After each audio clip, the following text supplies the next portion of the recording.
At the stroke of the midnight hour, Question is whether you want to be you or everybody I else. still have a dream. Patria o muerte.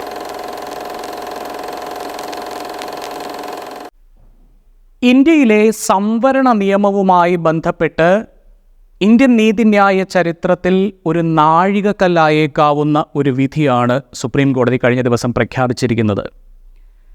വിധിയുടെ രത്നച്ചുരുക്കം ഇതാണ്: SC വിഭാഗത്തിന് അനുവദിച്ചിരിക്കുന്ന സംവരണത്തിൽ ഉപവിഭാഗത്തെ പ്രത്യേകമായി പരിഗണിക്കാനുള്ള അധികാരം അതാത് സംസ്ഥാനങ്ങൾക്കുണ്ട് എന്നാണ് supreme കോടതി നിരീക്ഷിച്ചിരിക്കുന്നത്.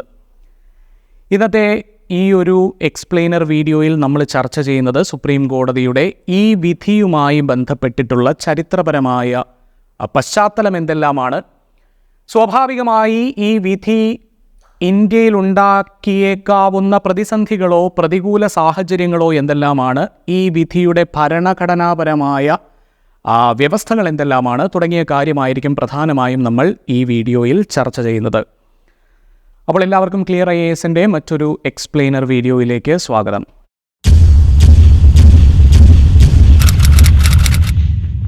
കഴിഞ്ഞ ദിവസം സുപ്രീം കോടതിയുടെ 7 അംഗ ഭരണഘടനാ bench, chief justice DY Chandrachud നേതൃത്വം നൽകുന്ന 7 അംഗ ഭരണഘടനാ ബെഞ്ചാണ് ഇന്ത്യൻ ഭരണഘടനയുടെ അനുച്ഛേദം 341 പ്രകാരം SC വിഭാഗത്തെ നോട്ടിഫൈ ചെയ്യാനുള്ള രാഷ്ട്രപതിയുടെ അധികാരത്തിൽ സംസ്ഥാനങ്ങൾക്ക് ഏതെങ്കിലും തരത്തിലുള്ള ഭേദഗതിക്ക് സാധ്യതയുണ്ടോ എന്ന ചോദ്യം പരിഗണിച്ചത്. ഇവിടെ സുപ്രീം കോടതി വന്നിരിക്കുന്ന അല്ലെങ്കിൽ സുപ്രീം കോടതി എത്തിച്ചേർന്നിരിക്കുന്ന ഒരു വിധി അല്ലെങ്കിൽ ഒരു നിഗമനം എന്ന് പറയുന്നത്, സംസ്ഥാനങ്ങൾക്ക് SC വിഭാഗത്തിന് അനുവദിച്ചിരിക്കുന്ന സംവരണത്തിൽ പിന്നാക്കം നിൽക്കുന്ന SC വിഭാഗത്തെ പ്രത്യേകമായി പരിഗണിക്കാം എന്നുള്ളതാണ്. ഇതാണ് വിധിയുടെ വളരെ ലളിതമായ പശ്ചാത്തലം എന്ന് പറയുന്നത്. ഇതുമായി ബന്ധപ്പെട്ട് നമ്മൾ മനസ്സിലാക്കേണ്ടിയിരിക്കുന്നത്, ഇന്ത്യൻ ഭരണഘടനയിൽ മൗലികാവകാശങ്ങളുടെ ഭാഗമായി, ഫണ്ടമെൻ്റൽ റൈറ്റ്സിൻ്റെ ഭാഗമായി സമത്വത്തിനുള്ള അവകാശം പരാമർശിക്കുന്ന അനുച്ഛേദം 14 മുതൽ 18 വരെയുള്ള അനുച്ഛേദങ്ങളിൽ, ആർട്ടിക്കിളുകളിൽ ആർട്ടിക്കിൾ 15ൻ്റെ സ്ക്രിപ്റ്റ് എന്താണ് എന്നുള്ളത് നമ്മൾ വ്യക്തമായി മനസ്സിലാക്കിയിരിക്കണം. ആർട്ടിക്കിൾ 15 പറയുന്നത്, there shall be no discrimination on the ground only of religion, race, caste, sex or place of birth amongst the citizens of India. Indian പൗരന്മാർക്കിടയിൽ ജാതി, മതം, വർണ്ണം, ലിംഗം, ജന്മസ്ഥലം എന്നിവയുടെ മാത്രം അടിസ്ഥാനത്തിൽ സ്റ്റേറ്റ് ഒരു കാരണവശാലും വിവേചനം സൃഷ്ടിക്കാൻ പാടില്ല. അപ്പോൾ പ്രധാനമായും ഇവിടെ ഓർത്തിരിക്കേണ്ട ഒരു പോയിന്റ്, ജാതിയുടെ അടിസ്ഥാനത്തിൽ വിവേചനം പാടില്ല എന്ന് ഭരണഘടന പറഞ്ഞിരിക്കുകയാണ്.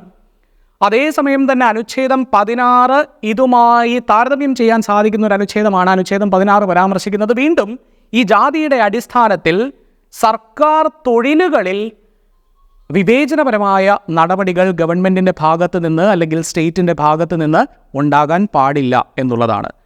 ഈ 2 അനുച്ഛേദങ്ങളും, അതായത് അനുച്ഛേദം 15ഉം 16ഉം പരാമർശിക്കുന്നത് നമ്മൾക്ക് ഇപ്പോൾ മനസ്സിലാക്കേണ്ടത് ഇതാണ്: ജാതിയുടെ അടിസ്ഥാനത്തിൽ വിവേചനം പാടില്ല, അതും ഇന്ത്യൻ പൗരന്മാർക്കിടയിൽ സ്റ്റേറ്റ് ഒരു കാരണവശാലും വിവേചനം ഏർപ്പെടുത്താൻ പാടില്ല എന്നുള്ളതാണ് ഇവിടുത്തെ പ്രധാന നിഗമനം എന്ന് പറയുന്നത്, അല്ലെങ്കിൽ പ്രധാന പ്രമേയം എന്ന് പറയുന്നത്. പക്ഷെ സ്വാഭാവികമായി ഞാൻ നേരത്തെ പറഞ്ഞതുപോലെ സാമൂഹ്യ നീതി എന്ന ആശയം ഉയർത്തിപ്പിടിക്കുന്നതിന് വേണ്ടി ജാതിയുടെ അടിസ്ഥാനത്തിൽ ചില പ്രത്യേക പരിഗണനകൾ നൽകാതെ നമ്മൾക്ക് മുന്നോട്ട് പോകാൻ സാധിക്കില്ല.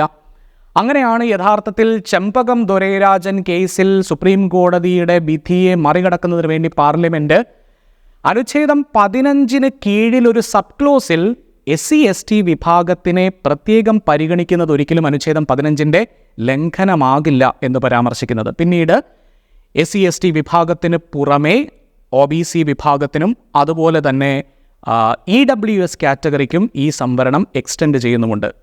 ഇത് ആരംഭിക്കുന്നത് സ്വാഭാവികമായും ഞാൻ നേരത്തെ പറഞ്ഞതുപോലെ SC/ST വിഭാഗത്തിൻ്റെ സംവരണത്തിൽ നിന്നാണ്. SC വിഭാഗത്തിന് 15% സംവരണമാണ് തുടക്കത്തിൽ ഏർപ്പെടുത്തിയിരുന്നത്. അതുപോലെ ST വിഭാഗത്തിന് 7.5% സംവരണവും ഏർപ്പെടുത്തിയിരുന്നു. ഇത് 10 വർഷക്കാലത്തേക്കാണ് യഥാർത്ഥത്തിൽ മുന്നോട്ട് വെച്ചിരുന്നത്. പക്ഷെ പിന്നീട് രാഷ്ട്രീയപരമായ പല കാരണങ്ങൾ കൊണ്ടും അതുപോലെ തന്നെ വോട്ട് ബാങ്ക് പൊളിറ്റിക്സിൻ്റെ ആധിക്യം കൊണ്ടും ഈ ഒരു പ്രത്യേക പരിഗണന ഒരുപാട് കാലം ആയി തുടരുന്നു എന്നുള്ളതാണ് യഥാർത്ഥ വസ്തുത. അപ്പോൾ ഇവിടെ നമ്മൾ മനസ്സിലാക്കേണ്ടത് തുടക്കകാലത്ത് OBC വിഭാഗത്തെ, അതായത് സാമൂഹികപരമായും വിദ്യാഭ്യാസപരമായും പിന്നാക്കം നിൽക്കുന്ന മറ്റ് വിഭാഗങ്ങളെ പ്രത്യേകമായി പരിഗണിച്ചിരുന്നില്ല എന്നുള്ളത് വളരെ പ്രധാനപ്പെട്ട പോയിൻ്റാണ്. അതായത് തുടക്കത്തിൽ SC/ST വിഭാഗത്തെ മാത്രമേ പരിഗണിച്ചിരുന്നുള്ളൂ.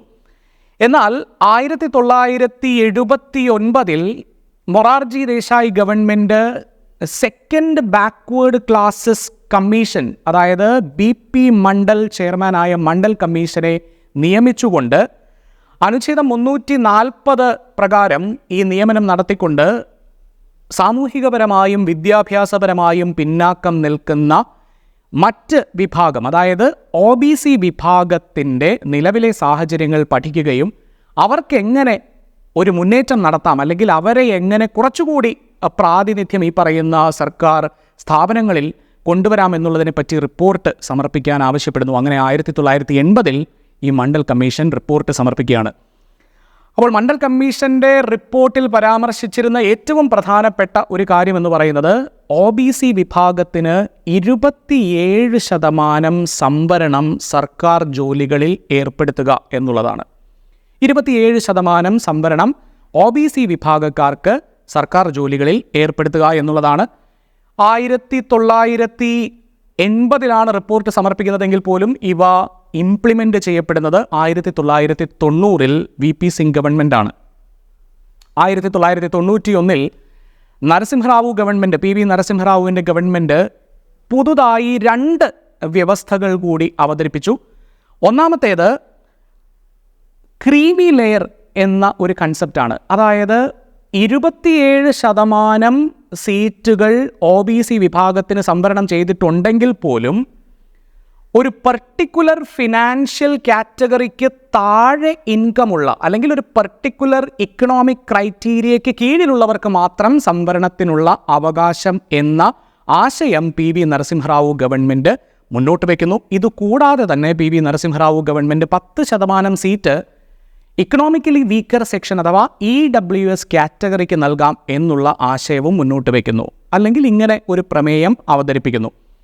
പക്ഷേ സുപ്രീം കോടതി പ്രശസ്തമായ ഇന്ദിര സോനി കേസിൽ 1992 10% സീറ്റ് സാമ്പത്തികമായി പിന്നാക്കം നിൽക്കുന്ന വിഭാഗക്കാർക്ക്, അതായത് മുന്നാക്ക സമുദായത്തിലെ പിന്നാക്ക വിഭാഗക്കാർക്ക് നൽകാൻ PV നരസിംഹറാവു ഉദ്ദേശിച്ച 10% സീറ്റ് എന്ന ആശയത്തെ, എന്ന വ്യവസ്ഥയെ സുപ്രീം കോടതി ഭരണഘടനാ വിരുദ്ധമായി പ്രഖ്യാപിക്കുന്നു. പക്ഷേ ക്രീമി ലെയർ എന്നുള്ള വ്യവസ്ഥയെ സുപ്രീം കോടതി അംഗീകരിക്കുകയും ചെയ്യുന്നു. ഈ വിധിയിൽ, അതായത് ഇന്ദിര സോനി കേസിലെ ഈ വിധിയിൽ സുപ്രീം കോടതി പരാമർശിക്കുന്നത് ഒരു വർഷം 50%-ലധികം സംവരണം ഏർപ്പെടുത്തുന്നത് ഭരണഘടനാ വിരുദ്ധമാകും എന്നതാണ്. അപ്പോൾ അങ്ങനെ ഈ 10% സംവരണം മുന്നാക്ക സമുദായത്തിലെ പിന്നാക്ക വിഭാഗക്കാർക്ക് എന്നുള്ള ആശയം, അല്ലെങ്കിൽ എന്നുള്ള വ്യവസ്ഥ നടപ്പിലാക്കാൻ സുപ്രീം കോടതി അനുവദിക്കുന്നില്ല. പക്ഷെ പിന്നീട് റെയറസ്റ്റ് കേസുകളിൽ 50%-ന് മുകളിലേക്ക് സംവരണ സീറ്റുകൾ പോകാമെന്ന് ഉള്ള പരാമർശത്തിൻ്റെ അടിസ്ഥാനത്തിൽ പല സംസ്ഥാനങ്ങളിലും 50%-ലധികം സംവരണം ഏർപ്പെടുത്തിയിട്ടുണ്ട് എന്നുള്ളത് മറ്റൊരു വസ്തുതയാണ്. Supreme Court has laid down the 50% reservation has to be there, not more than that. So that was the Supreme Court judgment. But now by 10% reservation for economically backward sections in upper society, that has been laid down. But that is, I don't think so. It is impermissible. ഈ വിഷയവുമായി ബന്ധപ്പെട്ട് supreme കോടതിയെ ഈ വിഷയം പരിഗണിക്കുന്നതിലേക്ക് നയിച്ച ചില കാരണങ്ങൾ എന്തെല്ലാമാണ്? സ്വാഭാവികമായും വ്യക്തമായ കാരണങ്ങളുടെ അടിസ്ഥാനത്തിൽ മാത്രമാണ് സുപ്രീം കോടതി ഇത്തരമൊരു വിഷയം വീണ്ടും പരിഗണിക്കുന്നതിനെപ്പറ്റി ചിന്തിക്കൂ. 2 കാരണമാണ് പ്രധാനമായും നമ്മൾ മനസ്സിലാക്കേണ്ടത്. ഒന്ന്, ഈ പറയുന്ന SC വിഭാഗത്തിലാണെങ്കിലും ST വിഭാഗത്തിലാണെങ്കിലും മറ്റ് പിന്നാക്ക വിഭാഗത്തിലാണെങ്കിലും മുൻനിരക്കാർ സ്വാഭാവികമായും ഉണ്ടായിരിക്കും. അവരെ സംവരണത്തിൽ നിന്ന് മാറ്റി നിർത്തുക എന്നുള്ളതാണ് പ്രധാനപ്പെട്ട ഒരു വിഷയം. അപ്പോൾ ഇന്ദിര സോനി കേസ് ജഡ്ജ്മെൻറ്റിൽ, അല്ലെങ്കിൽ ഇന്ദിര സോനി കേസ് വിധിയുടെ അടിസ്ഥാനത്തിൽ OBC വിഭാഗത്തിൽ ക്രീമി ലെയറിൻ്റെ അടിസ്ഥാനത്തിൽ, അതായത് ക്രീമി ലെയറിൽ പെടുന്ന OBC വിഭാഗക്കാരെ സംവരണത്തിൽ നിന്ന് മാറ്റി നിർത്തുമെന്നുള്ള കാര്യത്തിൽ ധാരണയായി. പക്ഷേ SC/ST വിഭാഗത്തിലേക്ക് ഈ ഒരു ആശയം എത്തിയിരുന്നില്ല. അപ്പോൾ SC/ST വിഭാഗത്തിലും ഈ പറയുന്ന മുന്നാക്കക്കാരുണ്ടാകും എന്നുള്ളതിൻ്റെ അടിസ്ഥാനത്തിലും അവരെ സംവരണത്തിൻ്റെ ആനുകൂല്യത്തിൽ നിന്ന് മാറ്റി നിർത്തിയാൽ മാത്രമാണ് യഥാർത്ഥത്തിൽ സംവരണം എത്തേണ്ടുന്ന SC വിഭാഗത്തിലേക്ക് എത്തിക്കാൻ സാധിക്കൂ എന്നുള്ള നിഗമനത്തിൻ്റെയും അടിസ്ഥാനത്തിലാണ് സുപ്രീം കോടതി ഈ വിഷയം പരിഗണിക്കാൻ തീരുമാനിച്ചിരിക്കുന്നത്. നമ്മളുടെ വ്യത്യസ്ത രാഷ്ട്രീയ പാർട്ടികൾ ആവശ്യപ്പെട്ട കാസ്റ്റ് സെൻസസ് ഇതുമായി ബന്ധപ്പെടുത്തി അല്ലെങ്കിൽ ഇതുമായി കൂട്ടിയോജിപ്പിക്കാവുന്നതാണ്. ഏതായാലും ഈ വിഷയത്തെ സംബന്ധിച്ച് കൂടുതൽ പരാമർശിക്കുന്നതിൻ്റെ മുന്നോടിയായി നമ്മൾ ചരിത്രപരമായി ഇതാദ്യമായാണോ സുപ്രീം കോടതിയുടെ മുന്നിൽ SC വിഭാഗത്തിൽ ഉപവിഭാഗങ്ങൾക്ക് പ്രത്യേക പരിഗണന നൽകുന്ന വിഷയം എത്തുന്നത് എന്നുള്ളത് കൂടി നമ്മൾക്ക് മനസ്സിലാക്കാൻ സാധിക്കണം. ഇതാദ്യമായല്ല എന്നുള്ളതാണ് വസ്തുത. 1975 പഞ്ചാബ് സർക്കാർ SC വിഭാഗത്തിന് നിലവിലുണ്ടായിരുന്ന 25% സംവരണത്തെ 2 തരംതിരിക്കാൻ തീരുമാനിക്കുന്നു. അങ്ങനെ കാറ്റഗറി 1 സിഖ് സമുദായത്തിലെ ഏറ്റവും പിന്നാക്കം നിൽക്കുന്ന SC വിഭാഗത്തിൽ പെടുന്ന ബാൽമീകി മസബി സിഖ് കമ്മ്യൂണിറ്റികൾക്ക് പ്രത്യേക പരിഗണന നൽകിക്കൊണ്ട് അവരെ പ്രത്യേകമായി തരംതിരിക്കാൻ തീരുമാനിക്കുന്നു. അതേസമയം മറ്റ് വിഭാഗക്കാരെ കാറ്റഗറി 2 ഉൾപ്പെടുത്തുന്നു. അതായത് ഉപവിഭാഗം എന്ന ആശയം പഞ്ചാബ് സംസ്ഥാന സർക്കാർ 1975 ഒരു ഉത്തരവിലൂടെ പ്രാവർത്തികമാക്കിയിരുന്നു. അതിനുശേഷം സ്വാഭാവികമായി തമിഴ്നാട് സർക്കാർ പിന്നീട് ആന്ധ്രാപ്രദേശ് ഗവൺമെൻറ്റും ഈ ആശയവുമായി മുന്നോട്ട് വരുന്നുണ്ട്. അതായത് SC വിഭാഗത്തിനുള്ളിൽ തന്നെ ഉപവിഭാഗങ്ങൾക്ക് പ്രത്യേക പരിഗണന എന്ന ആശയവുമായി തമിഴ്നാടും ആന്ധ്രാപ്രദേശ് സർക്കാരും മുന്നോട്ട് വരുന്നുണ്ട്. പക്ഷേ 2004 ഈ വിഷയം സുപ്രീം കോടതിയിൽ ചലഞ്ച് ചെയ്യപ്പെടുന്നു. പ്രശസ്തമായ EV ചിന്നയ്യ കേസിൽ 2004 സുപ്രീം കോടതി SC വിഭാഗത്തിനുള്ളിലെ ഉപവിഭാഗ സംവരണം എന്ന ആശയം പൂർണ്ണമായും ഭരണഘടനാ വിരുദ്ധമായി പ്രഖ്യാപിക്കുകയാണ്. സുപ്രീം കോടതി പരാമർശിക്കുന്നത് SC വിഭാഗത്തെ നോട്ടിഫൈ ചെയ്യാനുള്ള അധികാരം അല്ലെങ്കിൽ SC ലിസ്റ്റ് നോട്ടിഫൈ ചെയ്യാനുള്ള അധികാരം രാഷ്ട്രപതിയുടെ അധികാരമാണ്. ഈ രാഷ്ട്രപതിയുടെ അധികാരത്തിൽ ഒരു സംസ്ഥാന ഗവൺമെൻറ്റിന് കൈകടത്താൻ സാധിക്കില്ല. സംസ്ഥാന ഗവൺമെൻറ് രാഷ്ട്രപതിയുടെ അധികാരത്തിൽ കൈകടത്തുന്നത് ഭരണഘടനാ വിരുദ്ധമായി പരിഗണിക്കപ്പെടും എന്ന ആശയത്തിൻ്റെ അടിസ്ഥാനത്തിൽ ആന്ധ്രാപ്രദേശ് ഗവൺമെൻറ്റിൻ്റെ ഈ സംവരണ നിയമം സുപ്രീം കോടതി റദ്ദാക്കുന്നു. അപ്പോൾ സുപ്രീം കോടതി റദ്ദാക്കുന്നത് 2004 EV ചിന്നയ്യ കേസിലാണ് എന്നുള്ളത് പ്രത്യേകമായി ഓർത്തിരിക്കേണ്ട കാര്യമാണ്. പിന്നീട് അങ്ങോട്ട് പഞ്ചാബിലും തമിഴ്നാട്ടിലും അതാത് ഹൈക്കോടതികൾ ഈ ആശയം അല്ലെങ്കിൽ ഈ സംവരണ സമ്പ്രദായം എന്ന് പറയുന്നത് ഭരണഘടനാ വിരുദ്ധമായി പ്രഖ്യാപിക്കുകയും ചെയ്യുന്നു. അങ്ങനെ ഈ വിഷയങ്ങളെ പിന്തുടർന്നുകൊണ്ടാണ് യഥാർത്ഥത്തിൽ സുപ്രീം കോടതി ഒരു ബാച്ച് ഓഫ് പെറ്റീഷൻസ് പരിഗണിക്കുന്നതും സുപ്രീം കോടതി വളരെ വ്യക്തമായി 2004 നിന്നുള്ള വിധിക്ക് വിപരീതമായി SC വിഭാഗത്തിൽ ഉപവിഭാഗങ്ങളെ പ്രത്യേകമായി പരിഗണിക്കാനുള്ള അധികാരം സംസ്ഥാനങ്ങൾക്കുണ്ട് എന്നും രാഷ്ട്രപതിയുടെ SC ലിസ്റ്റ് നോട്ടിഫൈ ചെയ്യാനുള്ള അധികാരത്തിൽ സംസ്ഥാനങ്ങൾക്ക് ഒരു പരിധിവരെ ഇടപെടുകാൻ സാധിക്കും എന്നുള്ള നിഗമനത്തിലേക്ക് കൂടി എത്തുന്നത്. അപ്പോൾ പ്രധാനമായും ഈ വിധിയിൽ നിന്ന് നമ്മൾ മനസ്സിലാക്കേണ്ടുന്ന കാര്യം സുപ്രീം കോടതി വളരെ വ്യക്തമായി പരാമർശിച്ചിരിക്കുന്ന ചില പ്രധാനപ്പെട്ട ആശയങ്ങൾ കൂടി നിങ്ങൾ മനസ്സിലാക്കേണ്ടതുണ്ട്. സുപ്രീം കോടതി ഒന്നാമതായി പരാമർശിച്ചിരിക്കുന്നത് രാഷ്ട്രപതി നോട്ടിഫൈ ചെയ്യുന്ന ഈ ലിസ്റ്റിൽ സംസ്ഥാനങ്ങൾക്ക് മാറ്റം വരുത്താം.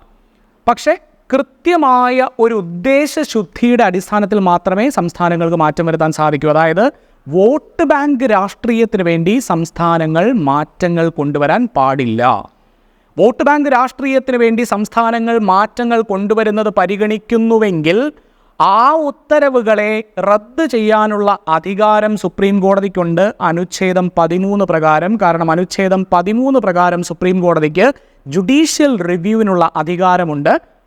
കാര്യനിർവഹണ വിഭാഗത്തിൻ്റെ ഉത്തരവുകൾ ആണെങ്കിൽ പോലും അവ റദ്ദ് ചെയ്യാനുള്ള അധികാരം സുപ്രീം കോടതിക്കുണ്ട് എന്നുള്ള കാര്യം കൂടി ഓർത്തിരിക്കുക. അതോടൊപ്പം തന്നെ ഈ പറയുന്ന SC വിഭാഗത്തിനുള്ളിലെ ഉപവിഭാഗവൽക്കരണം അല്ലെങ്കിൽ sub classification within scheduled caste എന്ന് പറയുന്നത് വ്യക്തമായ ഡേറ്റയുടെയും ഇൻഫർമേഷൻ്റെയും അടിസ്ഥാനത്തിലായിരിക്കണം എന്ന് സുപ്രീം കോടതി പറയുമ്പോൾ എന്തായിരിക്കും സുപ്രീം കോടതി ഉദ്ദേശിക്കുന്നത്?